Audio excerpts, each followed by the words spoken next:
The silence was the loudest thing in the world. It had been since Eleanor left. Not a calm, peaceful quiet, but a vast, consuming void that swallowed every whisper, every echo of her laughter, every rustle of her turning a page in the next room. It pressed down on me, a physical weight, making the air in my own home feel thin and alien. 2 months, 73 days, 5,256 hours. I had counted. I still counted. The scent of her perfume. That subtle hint of jasmine and rain still clung to the fabric of the sofa, to the scarves she'd left draped over a chair. I didn't dare wash them. To do so would be to erase another part of her, to give in to the terrifying finality of her absence. My fingers, calloused from a lifetime of tinkering with engines, now trembled when they brushed against her abandoned teacup on the nightstand, a faint ring of dried tea still visible at its base. My breath hitched. It always did. Sleep was a fragile thing, easily shattered by the smallest shift in the house, by the memory of her warmth beside me. I'd tried everything. Whiskey, pills a colleague had discreetly slipped me, even just lying awake until dawn bled through the blinds. Nothing worked. The waking hours were a blur of numb existence, the nights a relentless replay of the last, agonizing moments. The frantic call, the sirens, the sterile chill of the emergency room, the quiet, devastating words of the attending physician. I couldn't escape it. I couldn't even close my eyes without seeing it. Then the solicitor's letter arrived, a crisp, official interruption to my stagnant grief. My grandmother, long estranged, had passed, and I, William, was his sole heir. The inheritance, a remote, decaying Victorian manor, the family lake house. But the thought of leaving, of putting physical distance between myself and the suffocating memories of our life here, was a desperate beacon. A fresh start, they called it, a new chapter. I just needed a blank page. The drive north was a blur of gray highway and rain-swept pines. I watched the mileage tick by, each number a step further from the ghost-haunted city, a step closer to, what? Solitude, oblivion. The further I drove, the denser the forest became, swallowing the sparse towns, the occasional gas stations. It felt appropriate. A severance. The winding gravel track that finally veered off the main road was barely more than an animal trail, overgrown with thorny bushes that scraped against the car's paint. Twisting deeper into the woods, the canopy overhead grew so thick that the afternoon light barely pierced it, casting the path into a perpetual twilight. I gripped the steering wheel, gripped tight, a strange knot tightening in my stomach. Not fear, not exactly, more like a premonition of profound discomfort, a sense of wrongness. And then, through a sudden break in the trees, it appeared. The family lake house, visiting after 20 years, stood silhouetted against a bruised, purple sky. Vines, thick as my arm, clawed their way up the walls, embracing the structure in a suffocating embrace, pulling at the loose shingles, prying open gaps in the eaves. The paint on the ornate trim had long since peeled away, leaving patches of raw, gray wood exposed like festering wounds. A broken wrought iron fence, rusted and listing, marked the boundary of the property, its gate hanging crookedly on a single hinge, groaning softly in the wind. My grandmother had truly let it go, or perhaps it had let her go. The air was heavy, damp with the smell of wet earth, decaying leaves, and something else, a faint, metallic tang, like old blood mixed with stagnant water. A shiver traced its way down my spine, despite the relative warmth of the late afternoon. I killed the engine. The sudden absence of noise was deafening. Just the wind, sighing through the pines, and the distant, mournful lapping of the lake against the shore. Stepping out, the ground felt soft and spongy underfoot, a carpet of sodden leaves and moss. The wind picked up, rustling through the skeletal branches of an ancient oak that stood sentinel near the house, its bare limbs twisting like arthritic fingers against the sky. The porch steps groaned under my weight. The wood soft with rot. I fumbled with the heavy, ornate key the solicitor had given me, its cold metal biting into my palm. The lock was stiff, protesting with a series of grinding clicks before finally yielding. The door swung inward on rusty hinges, letting out a drawn-out shriek that made the hair on my arms stand on end. Inside, the gloom was profound. Even with the door ajar, the interior swallowed the fading daylight. Dust motes danced in its beam, a silent, swirling ballet in the dead air. The ceiling was impossibly high, lost in the gloom. My breath hitched again. I took a tentative step onto the polished wooden floorboards, hearing them creak under my weight, a sound that seemed to reverberate through the very foundations of the building. Cobwebs, thick as shrouds, hung from every corner, glistening faintly in the phone's weak light. As I moved further into the hall, my gaze fell upon a small, lacquered side table tucked against the wall. Half hidden by a draped sheet, something glinted there. I pulled back the sheet. It looked freshly cut, its delicate edges crisp, utterly untouched by the decay that permeated everything else in the house. Who would leave a rose here in this forgotten place, and how could it remain so perfect? It pressed down on me, a physical weight, making the air thick and difficult to breathe. Here in my grandmother's house it was different.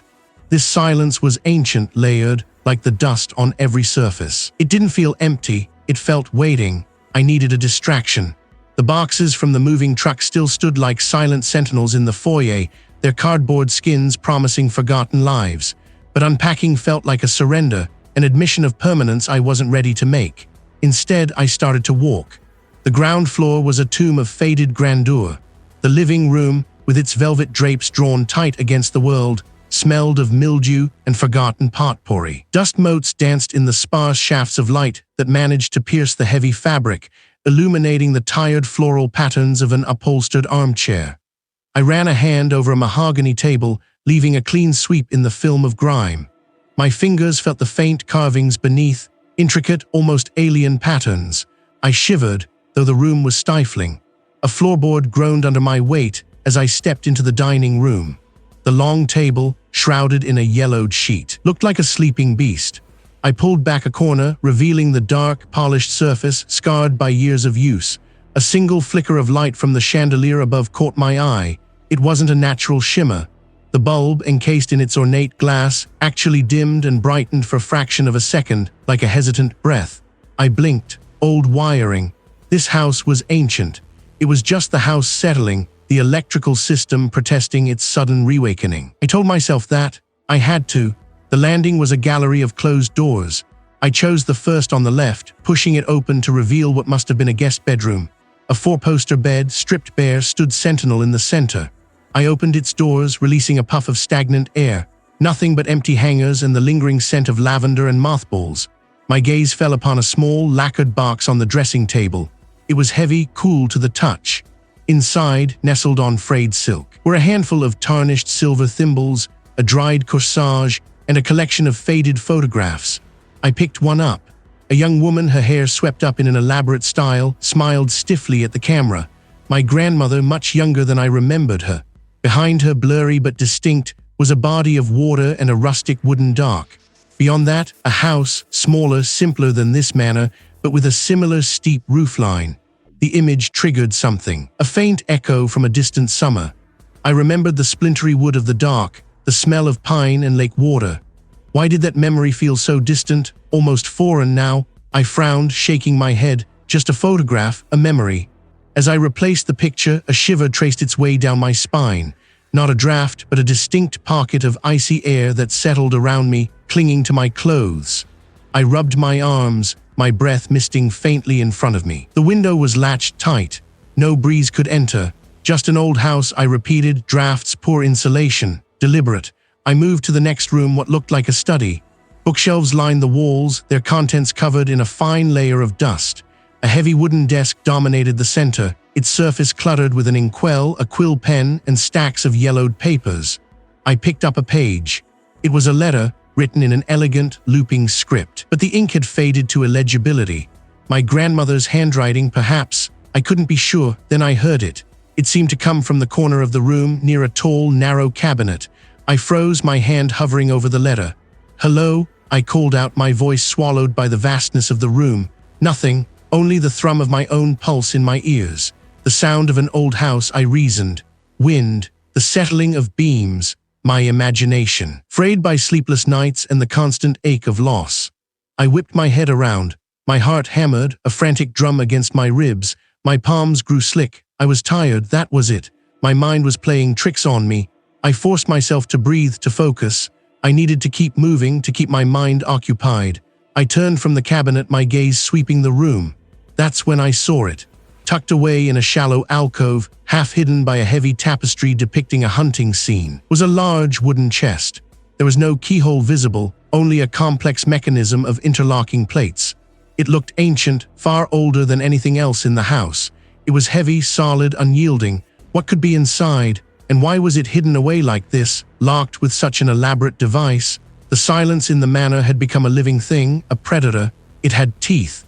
After weeks of it gnawing at the edges of my hearing, I fled. Not to escape, not truly, but to gain perspective, to find a place where the air didn't feel so heavy with unspoken things. I drove for hours, the old station wagon rattling over forgotten roads, until the familiar, winding lane appeared. I found myself at the family lake house, visiting after 20 years.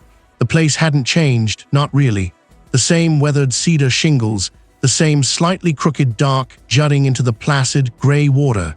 A thin film of dust coated everything inside, a testament to its long abandonment. The air smelled of damp earth and pine needles, and something else, something metallic and faint, like old coins. I ran a hand over the rough-hewn mantelpiece, dust motes dancing in the weak light filtering through grimy windows. Here Eleanor and I had spent our first summer, a lifetime ago. Here the silence should have been a comfort. It wasn't. The first night, I slept fitfully on a sagging mattress that smelled faintly of mildew. I woke to the distinct sound of a distant piano, a melody I knew intimately, Eleanor's lullaby. My muscles tensed, every nerve screaming. I sat bolt upright, straining to hear. The sound was gone. I told myself it was the wind, the old house groaning, my mind playing tricks. Grief, stress, it had to be. The next morning I tried to busy myself. I swept cobwebs from corners, wiped down surfaces, opened windows to let the crisp, cool air circulate. I made coffee, the rich aroma a momentary comfort. Then from the kitchen I heard it, a soft humming, Eleanor's humming. It came from the living room, a low, sweet sound, just like she used to make when he was lost in a book. My breath hitched. I moved slowly, each step a deliberate effort against the sudden weight in my chest. The humming continued, clear as a bell, drawing me closer. It felt real, too real. I peered around the doorframe, my heart racing. The living room was empty. The armchair where she used to sit was vacant, a faint indentation in the cushion, the only sign of what? The humming stopped. A shiver traced a path up my spine. I stood there, frozen, listening, nothing. I spent the next few days in a desperate cycle of rationalization and fear. I blamed the isolation, the lack of sleep, the sheer overwhelming grief that clung to me like a shroud. I told myself I was seeing things, hearing things, because I wanted to. I needed her so badly, but the manifestations grew bolder. One afternoon, while I was trying to fix a leaky faucet in the bathroom, a hand brushed my cheek. It was light, delicate, exactly like hers. I flinched, dropping the wrench with a clang. The air around me suddenly smelled of lavender and old paper, her scent. I spun around, my eyes wide, searching the small room. The scent lingered, then faded, leaving behind only the metallic tang of the pipes. My skin prickled, my hands trembled. "This isn't real," I muttered, my voice hoarse. "You're not here, you can't be." A soft sigh seemed to emanate from the wall beside me, a sound of profound sadness. It was so distinctly hers that a sob caught in my throat. I pressed my palms against my eyes, trying to force the images, the sounds, the smells away. This was just my mind breaking. I needed to talk to someone. Someone outside of this house, outside of my own head. I found my old phone, tucked away in a drawer, miraculously still holding a charge. I called a colleague, a man named Arthur who had always been grounded, practical. "William, good to hear from you, man. How are you holding up?" Arthur's voice was warm, familiar, a lifeline. "Arthur, I'm not sure," I started, trying to keep my voice even, trying to sound normal. "I'm at the lake house. Things are strange here." I paused, struggling to find the words. How do I tell someone that I rare hearing my dead wife's voice, feeling her touch, smelling her perfume in an empty house? That I rare convinced it's not just grief, but something else, something wrong, strange, like what, a leaky roof? Arthur chuckled, a light, dismissive sound that grated on my nerves. "Look, William, I know it's tough. You've been through hell. Maybe the old place is just playing tricks on you. You need to get out more, see people."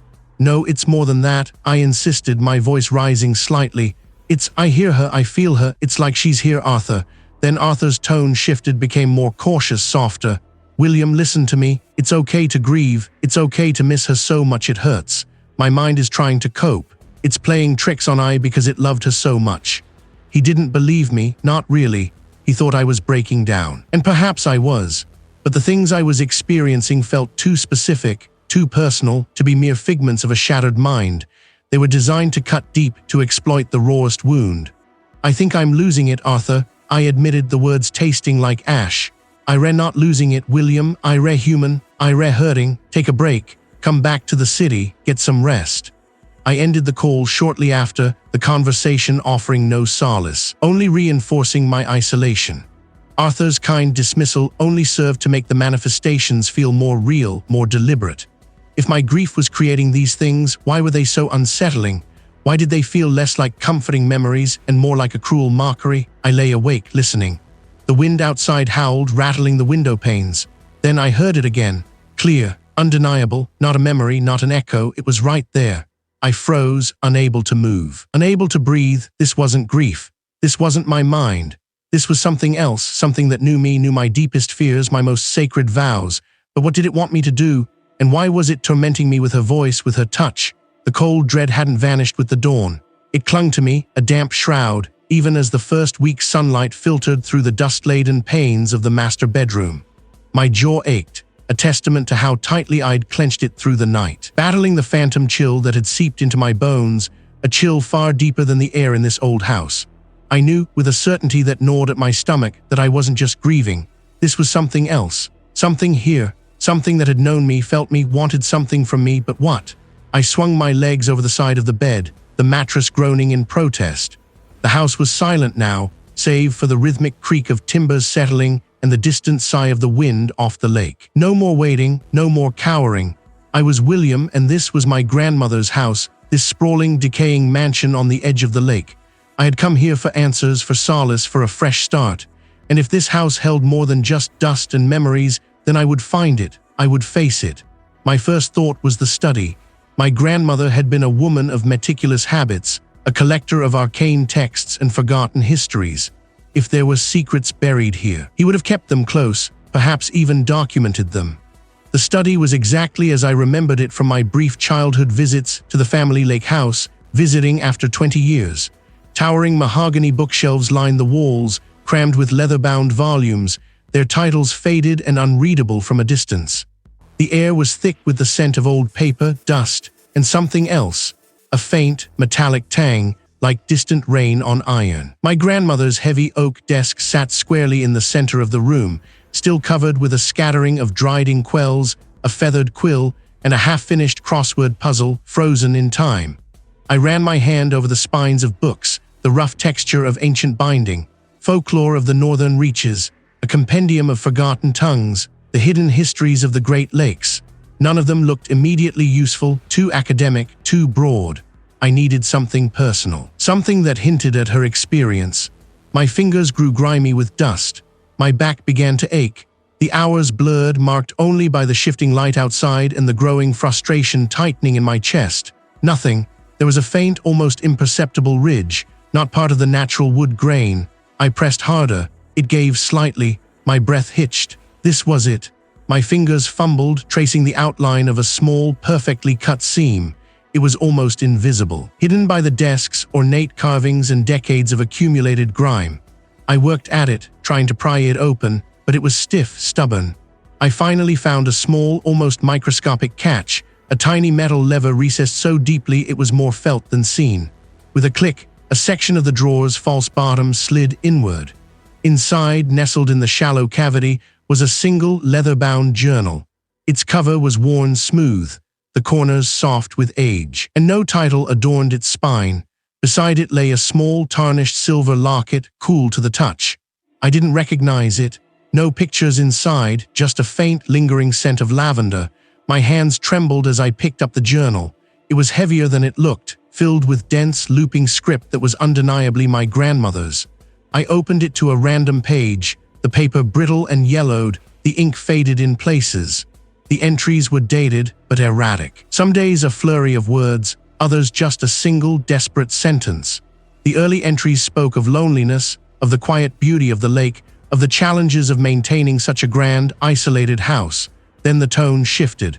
August 14th, soft like the wind through the pines, but they aren't the wind. They speak my name. I remembered the sensation of voices just at the edge of hearing, the impossible knowledge of my own grief that had tormented me. September 3rd. It watches from the lake, always it wants something. It wants me to remember the pact.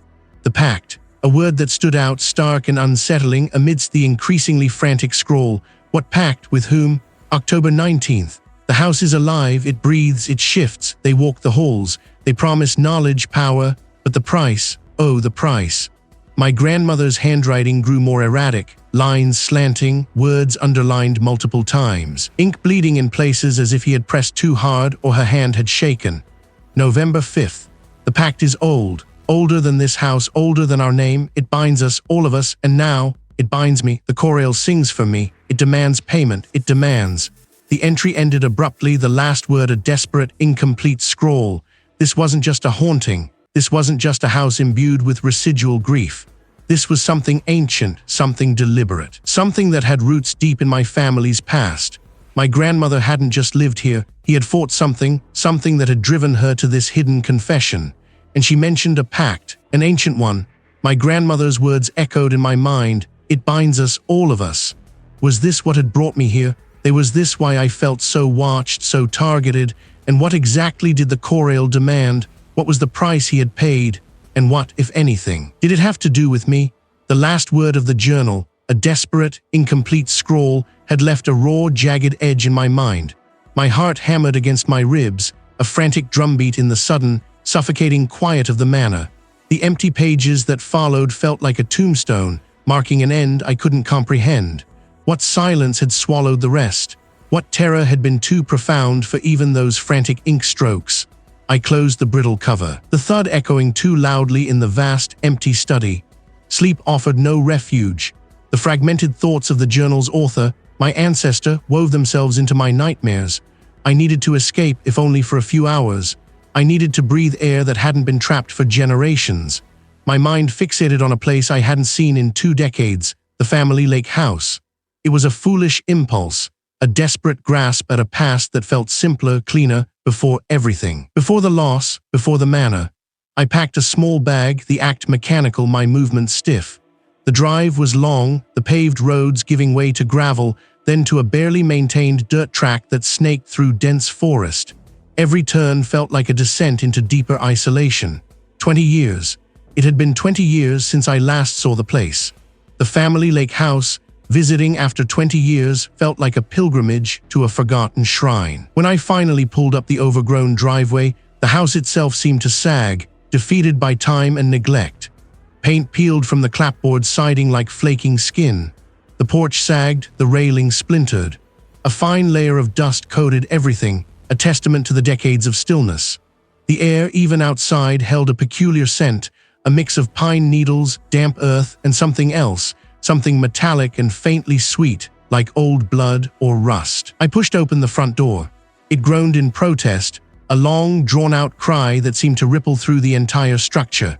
The scent intensified, now overlaid with the musty odor of forgotten fabric and decaying wood. Dust motes danced in the slivers of weak sunlight that pierced the grimy windows, swirling like tiny, unseen spirits. Every surface was cloaked in a thick, velvety layer of grime. The furniture, draped in faded white sheets, looked like ghostly figures frozen in time. I walked through the living room, my footsteps echoing unnaturally on the bare wooden floorboards. Memories, both fond and painful, flickered at the edges of my perception. The old stone fireplace where we used to roast marshmallows. The worn armchair where my grandmother would read.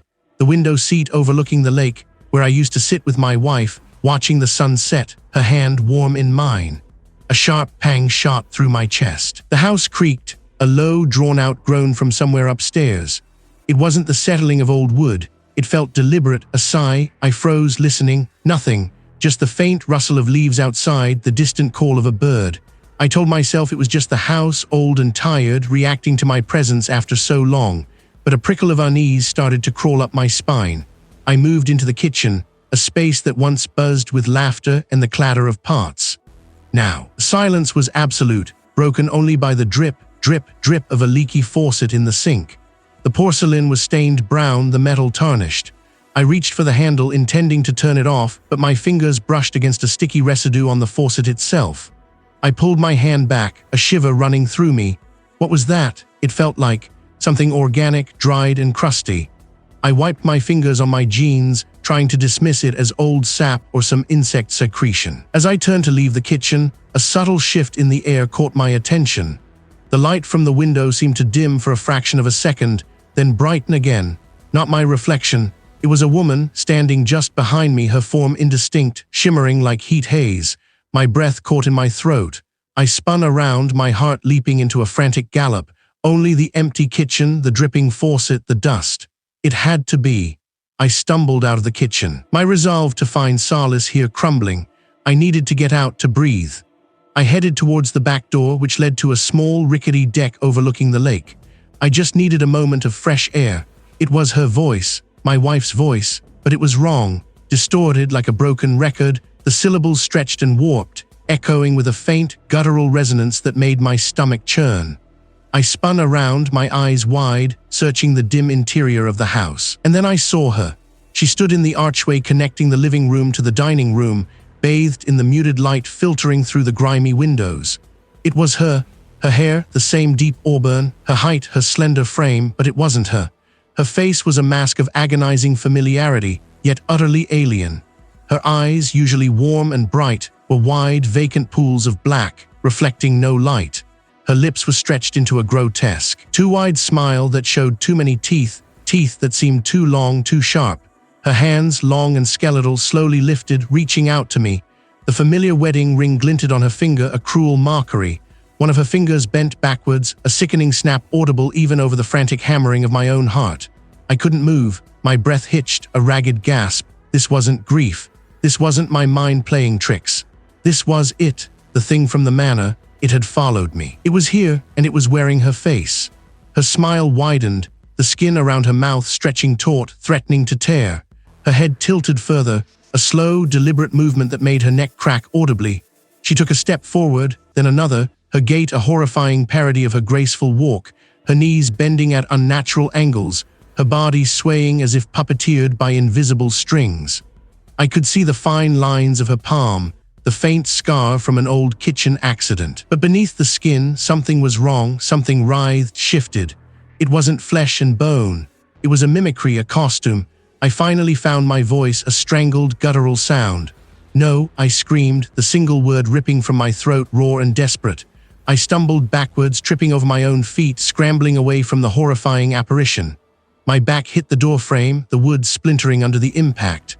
I pushed myself through the door, out onto the deck, gasping for air. My lungs burning. I didn't look back. I couldn't. The image of her, twisted and malevolent, burned behind my eyelids. It was a direct assault. It was personal. It knew my deepest wound and had ripped it open with surgical precision. This wasn't just a haunting. This was a hunt. What did it want from me? I recoiled, a choked gasp catching in my throat. The image of that impassibly shifting hand, the skin rippling like disturbed water over something chitinous and alien, burned behind my eyes. It wasn't her. It couldn't be. The illusion, the perfect mimicry, had shattered, revealing the grotesque truth beneath. My wife, or what I thought was her, stood there frozen, the imitation of a smile fixed on its face, but the hand was a lie. Terror, cold and absolute, seized me. My legs, suddenly leaden, buckled. I stumbled backward, away from the thing wearing her face, scrambling on the dusty floorboards.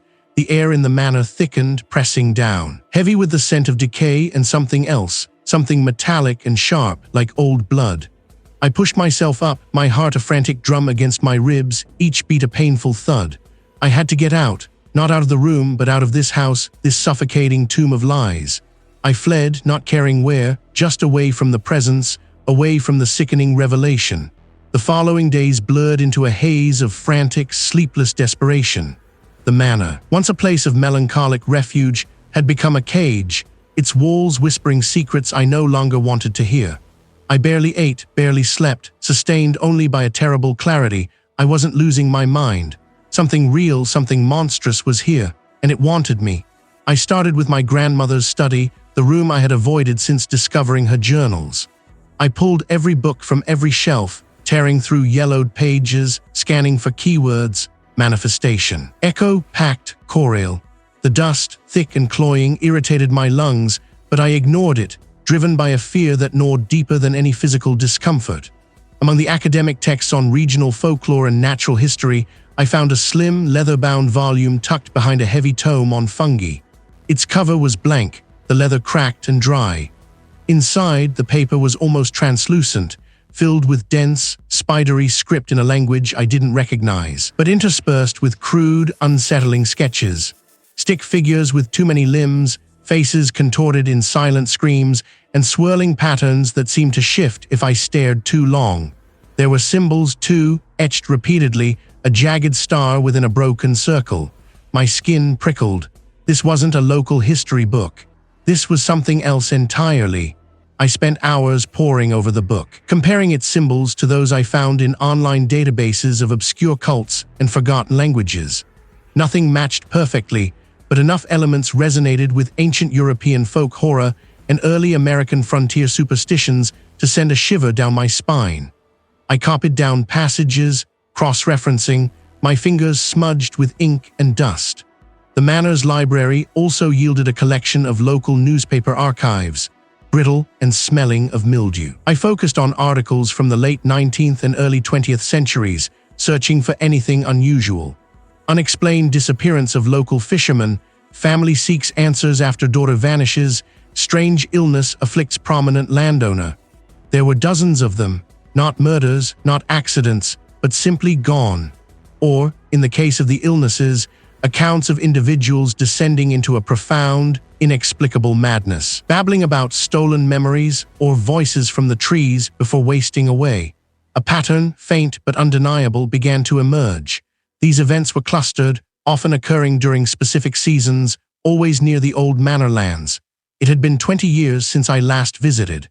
My grandmother had used it as a summer retreat, a place to escape the manor's deeper gloom, though she always returned.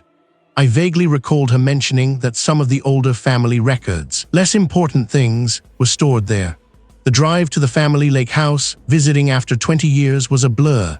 The familiar winding road, the dense canopy of pines, the sudden glint of water through the trees, it all felt alien, viewed through a prism of fear. Dust motes danced in the weak shafts of light that pierced the grimy windows. In the back closet, behind moth-eaten blankets and forgotten fishing gear, I found a heavy wooden chest. My grandmother's handwriting was etched onto its lid. Family chronicle not for prying eyes. My hands trembled as I lifted the lid. These were different from anything I'd found in the manor, grasping at figures who looked uncannily like my own ancestors. Beside these drawings were notes in an archaic script, referencing a bargain struck in the deep wood and a devouring presence that feeds on what is remembered. It spoke of a cyclical nature, of a harvest, and of certain family members being chosen. My own name, William, appeared several times in the margins, circled, almost highlighted. The most disturbing discovery, however, was a series of children's drawings tucked into the back of one of the ledgers, crude, vibrant, and terrifying. Above the house, a swirling vortex of color. My grandmother hadn't just lived here, he had known. He had been part of it, and now so was I. I looked out the window of the lake house, across the still, dark water to the dense line of trees on the far shore. The woods surrounding the manor, the same woods that stretched for miles, silent and ancient. Was it watching me even now, from across the water, waiting for its next chosen? I stood there, the cold seeping into my bones, a chill that had nothing to do with the draft and everything to do with the monstrous revelation that had just clicked into place. Grandmother hadn't just known about the Chorale of Echoes, he had been part of it, a keeper of the pact, a silent participant in this generational horror. The house, this sprawling, decaying tomb, wasn't just a place of residence. It was a cage, a trap, and I, William, was the latest quarry. A new resolve hardened in me, replacing the paralyzing grief. I wouldn't be another devoured memory. I wouldn't succumb. My wife, my beautiful wife, deserved more than my surrender. I had to find a way out, a way to break this wretched chain. I thought of the old maps, the hidden passages my grandmother had hinted at in her cryptic letters, the places where my father, too, had sought answers. I remembered the family lake house, visiting after 20 years, a place of fleeting peace in my childhood, a potential sanctuary, or at least a place far enough from this. I turned, my gaze sweeping the library, now feeling less like a sanctuary and more like a stage for some unseen tormentor. The heavy oak door, which I had left ajar, was now firmly shut. The polished brass knob gleamed, mocking me.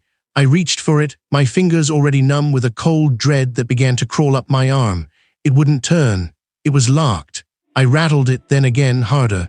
The solid wood shivered under my assault but remained steadfast. A faint, almost imperceptible click echoed from within the mechanism, a sound that seemed to hum with satisfaction. This wasn't just a sticky lock. The house was reacting. It knew my intent. I spun around, scanning the shelves, the dusty tomes, the forgotten curiosities. The air felt heavier, thicker, as if the very atmosphere itself was pressing down on me. The faint scent of old paper and dust, usually comforting, now carried an acrid undertone, like ozone mixed with something metallic and rotten. I moved to the next door, the one leading to the main hall. It too was locked. My breath hitched. I moved faster, a frantic energy coursing through me. I blinked, rubbed my eyes. Had it always been so far? I pushed through a velvet curtain, expecting to find the conservatory, a room filled with dead, brittle plants. Instead, I found myself in a narrow, unlit corridor I had never seen before. The walls were rough-hewn stone, damp and slick to the touch, not the plaster and wallpaper of the manor's interior. A faint, earthy smell like overturned soil and something else, something cloying and sweet, filled my nostrils. I recoiled, my stomach lurching. Where was I? I tried to retrace my steps, but the curtain was gone. Only a solid stone wall stood behind me. No seam, no give. It was as if the house had swallowed the library whole, spitting me into some forgotten, subterranean passage. I stumbled forward, my outstretched hands brushing against unseen cobwebs that clung to my skin like icy threads. I could hear nothing but the ragged sound of my own breathing, loud and desperate in the confined space. The floor sloped downwards, uneven flagstones digging into the soles of my shoes. I could feel moisture seeping through the leather. How long had I been walking? Minutes, hours, time had begun to unravel. The concept felt meaningless here. I pressed my hand to my forehead, trying to clear the fog, to remember the precise layout of the manor, the architectural plans I had studied. They were useless. The house was shifting, mocking geometry, mocking my fragile understanding of space. A low, guttural thrumming started, vibrating through the stone beneath my feet. It wasn't a sound I heard with my ears, but felt in my bones, a deep resonance that settled in my chest.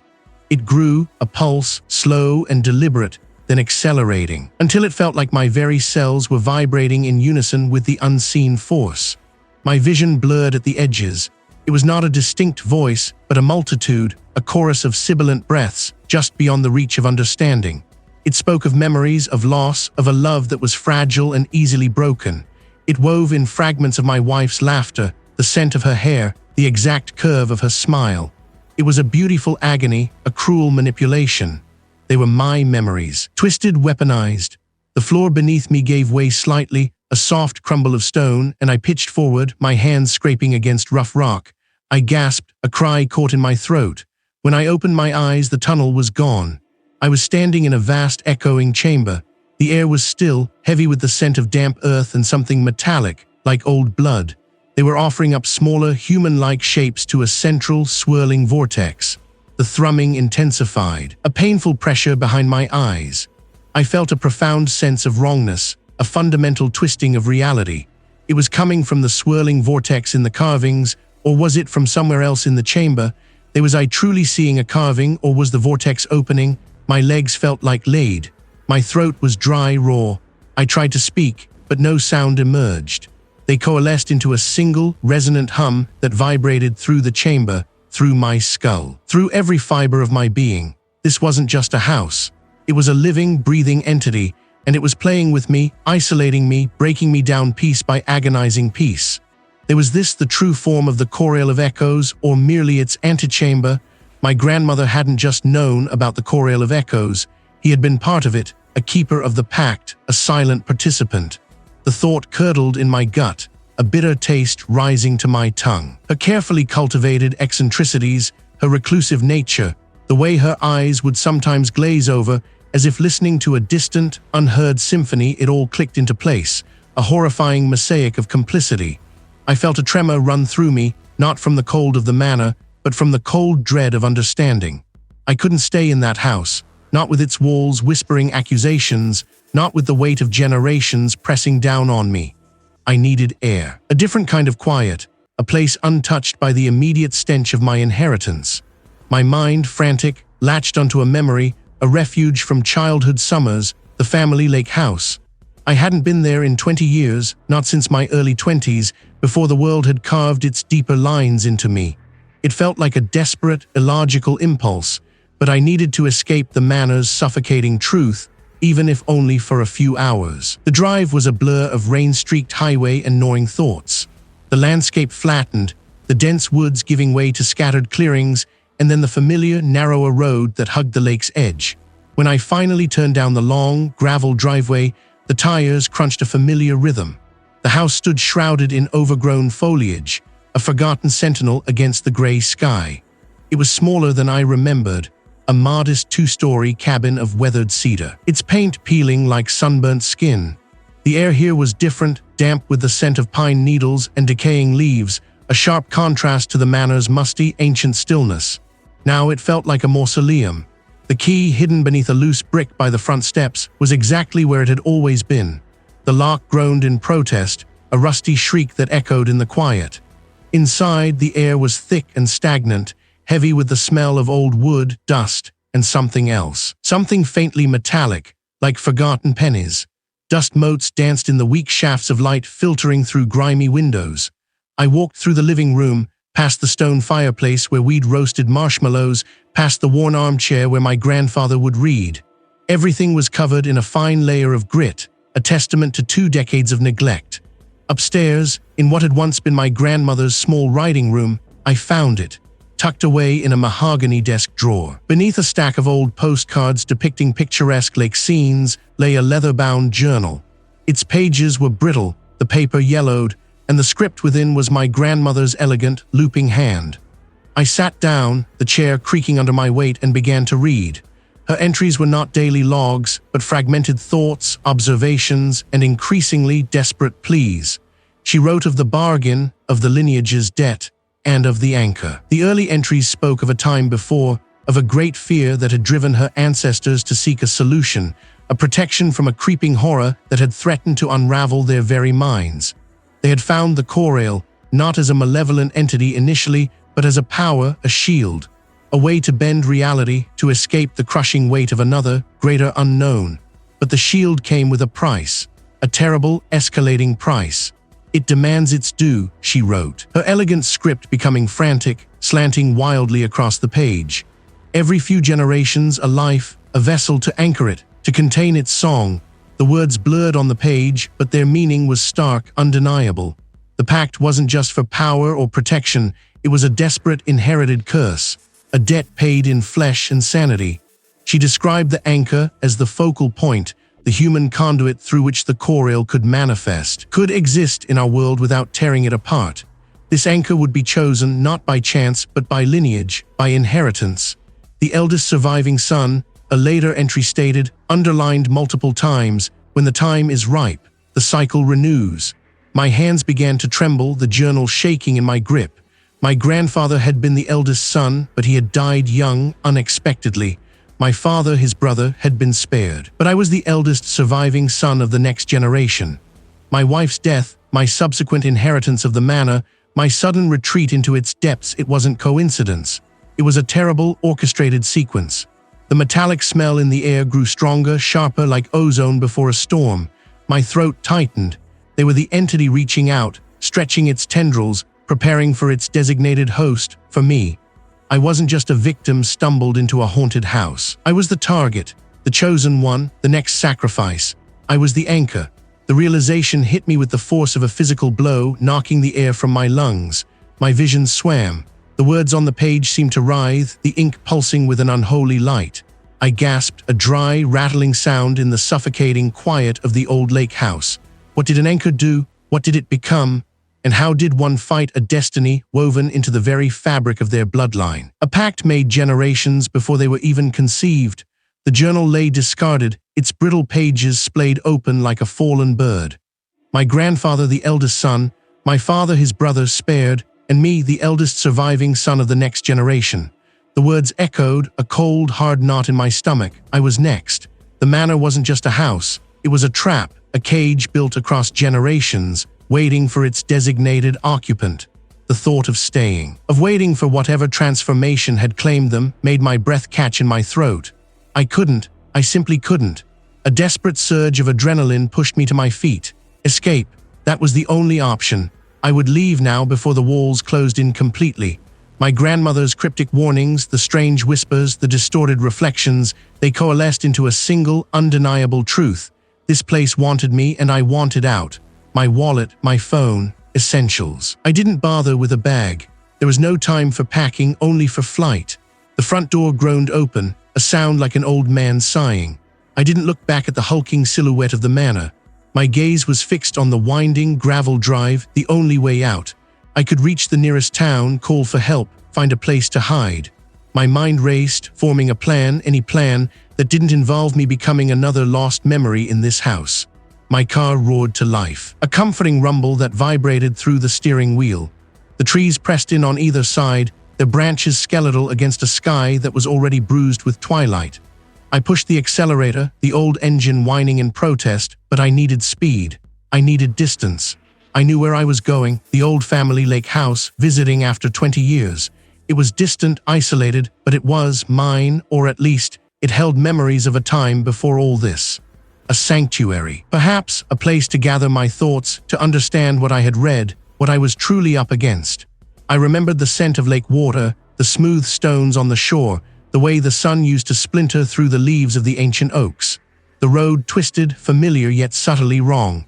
The dips and rises felt deeper, the curves sharper, as if the land itself was warping beneath my wheels. I gripped the steering wheel, gripped tight. Was it just my imagination? Or was the light fading faster than it should?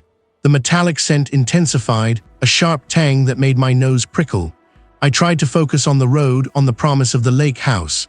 After what felt like an eternity, I saw it. A clearing. The outline of the small, weathered cabin nestled by the water, but it wasn't right. The family lake house, visiting after 20 years, was supposed to be quaint, rustic, but well-maintained. This one looked.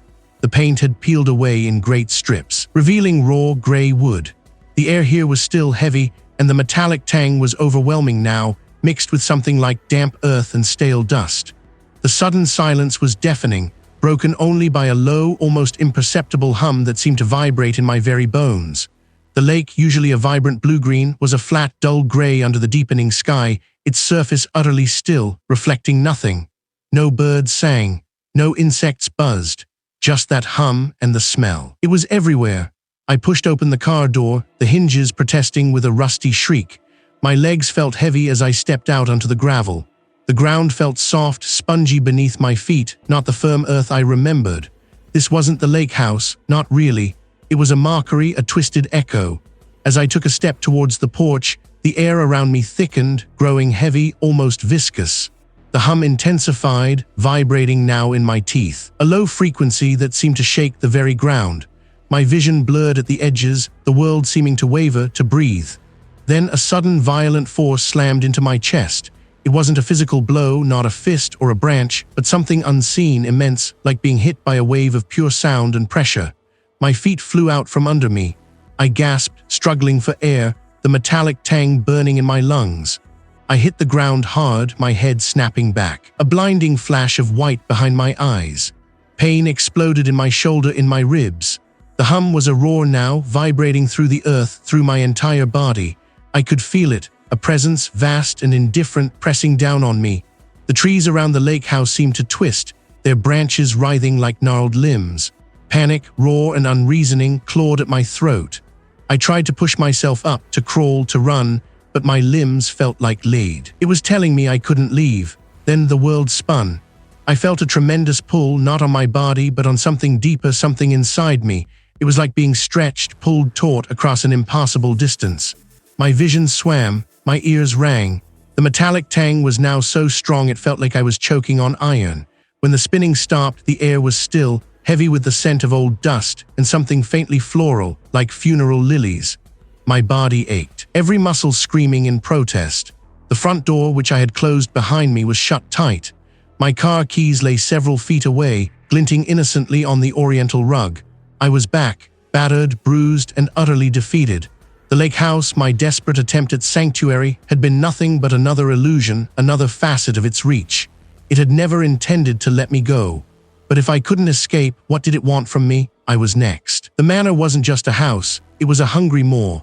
The journal's revelation had stripped away the last veneer of comforting delusion. A cold, hard knot had tightened in my stomach then, but now a different kind of resolve had set in. A desperate, burning clarity. I wouldn't be another swallowed memory. I fled the manor, not with a plan, just an instinct for distance. My grandmother's journals, now my only anchors in a sea of encroaching madness, were clutched to my chest. They were brittle, smelling of dust, and something metallic, like old blood. I drove until the engine hummed a dull, rhythmic drone, until the familiar suburban sprawl gave way to dense, whispering pines. It was a forgotten place, tucked away, a relic of sunnier summers that now felt like a cruel joke. The air here was different, thinner, laced with the scent of damp earth and pine needles. The house itself was smaller than the manor, a faded blue clapboard structure with peeling paint and sagging porch steps. Dust motes danced in the slivers of light that pierced the grimy windows, illuminating the ghosts of childhood. A faded board game on a shelf, a chipped ceramic mug by the sink. I remembered laughter echoing off these walls, the splash of my wife diving into the cool water. I spread the journals across the warped kitchen table. Pages crackled under my trembling fingers. The chorale of echoes. It wasn't just a malevolent spirit, not a ghost in the traditional sense. It was a hunger. It consumed minds, not bodies. It wanted to anchor itself, to solidify its presence in our reality, and it did so by feeding on grief, on memory, on the very essence of a human soul. My soul, my wife's memory, my pain, they were its sustenance. It didn't just haunt, it ingested. It wore down the fabric of perception, twisting what was real until nothing was certain. It wasn't just my sanity it coveted. It was my entire existence, every thought, every feeling, every echo of who I was. It wanted to become me, or rather, to use my form as a vessel for its own fractured, echoing consciousness. They were attempts at assimilation. It was trying to rewrite my internal narrative, to make me a part of its own endless, discordant song. The clarity, however horrifying, brought a strange calm. If it wanted to anchor itself, there must be a way to sever that anchor. My grandmother and others before her had fought. They hadn't always won, but they had tried. I read on, my eyes scanning for any hint, any desperate measure. The entries grew more erratic, scrawled, almost illegible in places. A counter chord, a dissonance, something to break the song. Then I found it. A series of cryptic notes, sketches of unfamiliar symbols, and a list of peculiar items. A lock of hair from the one lost. A sliver of bone, not from an animal. It was a desperate, dangerous countermeasure. A sacrifice, but not of life in the conventional sense. It was a ritual to disrupt the entity's resonance, to expel its consuming presence from the host, to tear it from its anchor, but the cost. The cost was unclear, hinted at with dire warnings of permanent scarring, of minds left fractured. My grandmother had never completed it. He had simply disappeared. My hands shook, but my resolve hardened. This was my fight, my choice. I would not succumb. The lake house, once a sanctuary of childhood, now felt like a final fortress. I began to gather what I could find, what I understood.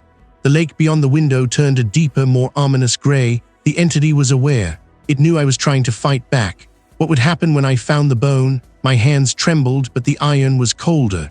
I gripped the crude, hand-hammered bar. Its surface rough against my palm, a dull, metallic scent clinging to it. The notes were scattered on the scarred oak table, illuminated by a single flickering lantern. Symbols, precise and unsettling, stared up at me. My gaze lingered on the last item on the list, a drop of the living essence of the one who would perform the binding. My breath hitched.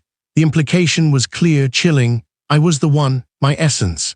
I found a small, tarnished silver dagger, its blade surprisingly sharp, tucked away in one of my grandmother's forgotten drawers. A relic, perhaps, from a previous attempt, or a tool waiting for its designated wielder. I hesitated, the cold metal a stark contrast to the frantic beat beneath my ribs. This was it, the precipice. With a ragged breath, I pressed the tip of the blade to the pad of my thumb. A pinprick of pain, then a bead of crimson welled up, bright and defiant against my pale skin. My own essence. It felt momentous, a small, warm sacrifice for something immense and terrifying. Not an animal, I was sure. Its weight felt wrong, too dense, too human. The air in the study thickened. It was no longer just the dust of ages. A new, cloying sweetness, like decaying lilies, began to permeate the room. The house was listening, waiting. I placed the iron bar across the dish, forming a rudimentary cross.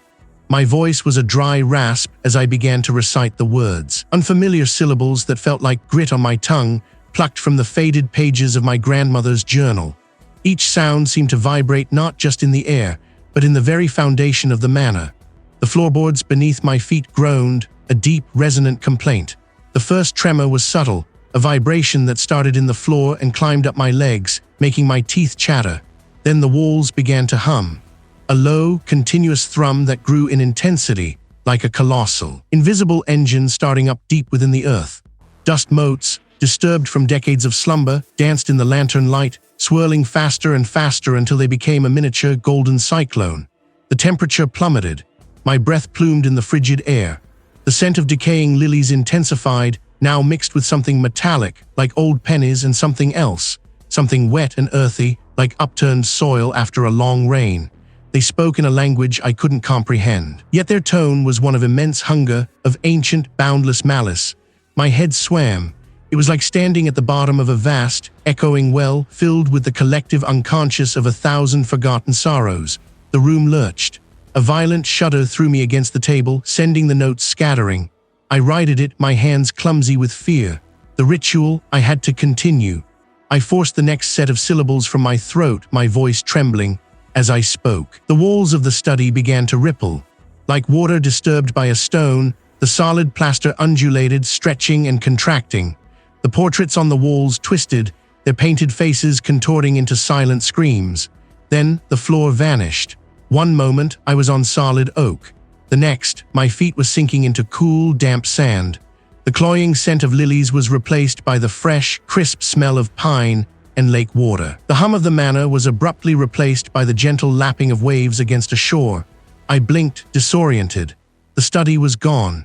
The sky overhead was a perpetual twilight, painted in hues of bruised purple and deep indigo. Before me, stretching into an impassable distance, was a vast, still lake. My heart seized. It was the family lake house, visiting after 20 years. The small, weathered cabin stood nestled among the trees, its porch light glowing with a nostalgic, amber warmth. But something was wrong, terribly wrong. The light flickered erratically like a dying heart. A figure emerged from the cabin, stepping onto the porch. My breath caught. It was her, my wife. She wore the blue sundress I loved, her hair loose, catching the strange twilight glow. I stumbled towards her, towards the memory, the illusion, the impossible hope. My chest ached with an unbearable longing. This was a trick, I knew it, but the part of me that yearned for her, that grieved her, was desperate to believe. As I neared the porch, her smile widened, but her eyes remained fixed and empty like polished stones. The pine trees around me began to sway violently, their branches lashing like whips. She reached out a hand, her fingers elongating, becoming skeletal, tipped with needle-sharp nails. The scent of decaying lilies returned, overwhelming. "Come back to me, William, become one with us." This wasn't her. This was the chorale of echoes, manifesting my deepest wound, twisting my sanctuary. The counter-ritual, I had to finish it. What was the final step? The cold iron bars, still in my grip, felt like a dying ember against my palm. The shape before me, the one that had worn her face, wavered. It wasn't her. It was a cruel echo, a mockery spun from threads of loss. The air grew thick, not with the scent of old wood or dust, but with something acrid, metallic, like a forgotten memory burning. My breath hitched, a ragged sound in the sudden, profound quiet. The face dissolved. Her eyes, which had held a brief, impossible spark of recognition, melted into swirling gray, then into nothing. The soft curve of her jawline became a jagged silhouette, then a void. The form itself did not vanish, it unraveled. My vision blurred at the edges, the solid walls of the room seeming to ripple like water. Then the floor under my feet shifted. Not a tremor, but a fundamental change. The rough planks of the manor's study transmuted into the smooth, cool linoleum of the kitchen at the family lake house, visiting after 20 years. The scent of old wood was replaced by a phantom tang of lake water and mildew, a smell that had clung to my childhood summers. The light, which had been a dim, strained glow, now poured in through a large window overlooking a familiar, impossibly still body of water, shimmering with an artificial brilliance. My heart clenched. This was impossible. I hadn't been here in decades. The entity wasn't just twisting the present, it was excavating my past, dragging it into the light, distorting it. The lake, usually a vibrant blue, was a flat obsidian sheet, reflecting nothing. A single gnarled willow, a landmark from my youth, stood on the far bank, its branches reaching like skeletal fingers. This wasn't a memory, it was a trap. They became a low hum, a resonant thrum that vibrated in my teeth, in my bones. It felt like my very essence was being plucked, a string on an instrument I didn't understand. The space around me stretched and contracted, the walls breathing. This was a projection, a mental prison. A wave of vertigo washed over me, so intense I nearly buckled. I stumbled, clutching the iron bar like a lifeline. It was heavy, solid, the only real thing in this waking nightmare. The counter-ritual, it wasn't about an external force, it was about me. The entity fed on grief, on memory, on the raw, open wound of what I had lost. To banish it, I had to sever its connection to that source. My gaze fell upon the kitchen table, laden with ghostly dishes from a forgotten meal. Empty places, so many empty places. The lake house, this place of both joy and profound sorrow, was where I had first learned what it meant to lose. It was where the foundation of my grief was laid, long before her death. This wasn't just a memory, it was the nexus of my vulnerability. The humming grew into a discordant, multi-layered chord, a sound that bypassed my ears and reverberated directly in my cerebellum. It was the chorale, a symphony of absence, a choir of things that were no longer.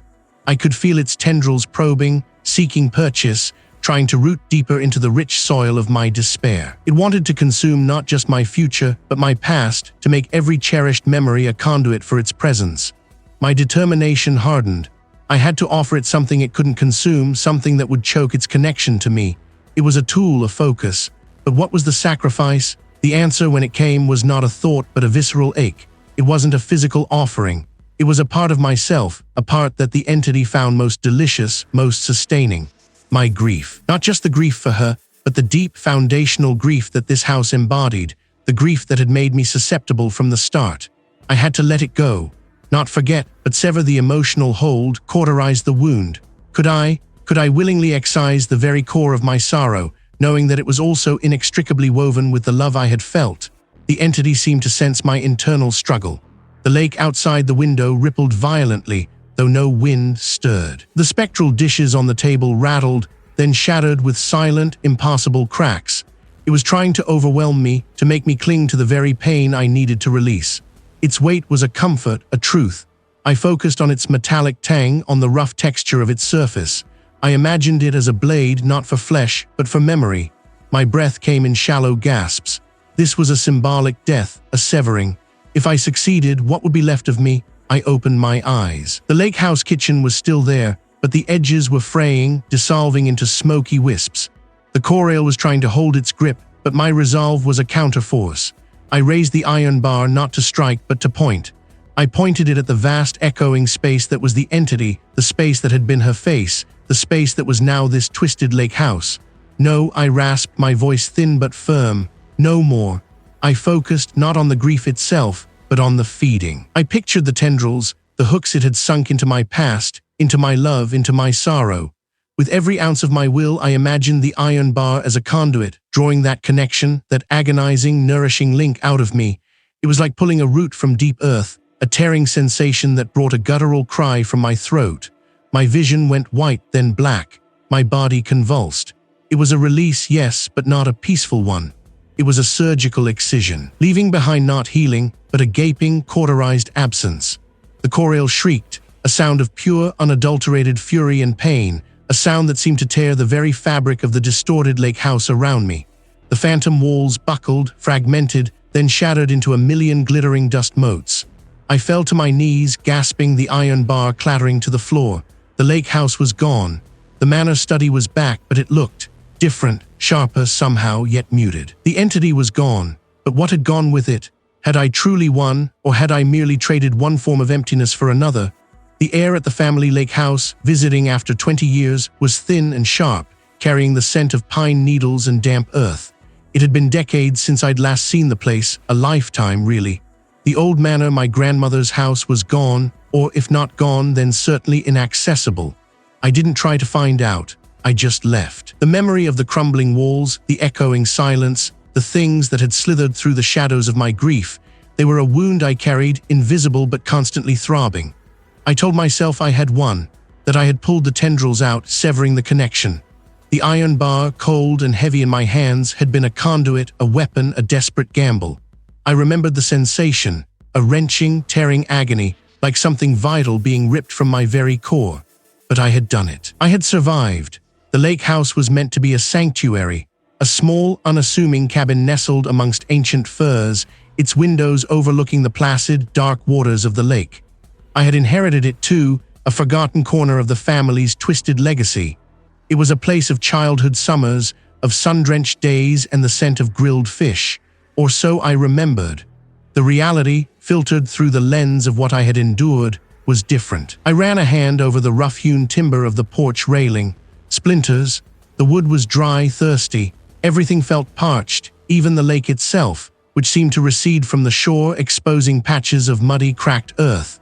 It was late autumn, the trees already stripped bare, their skeletal branches clawing at a sky the color of bruised plums.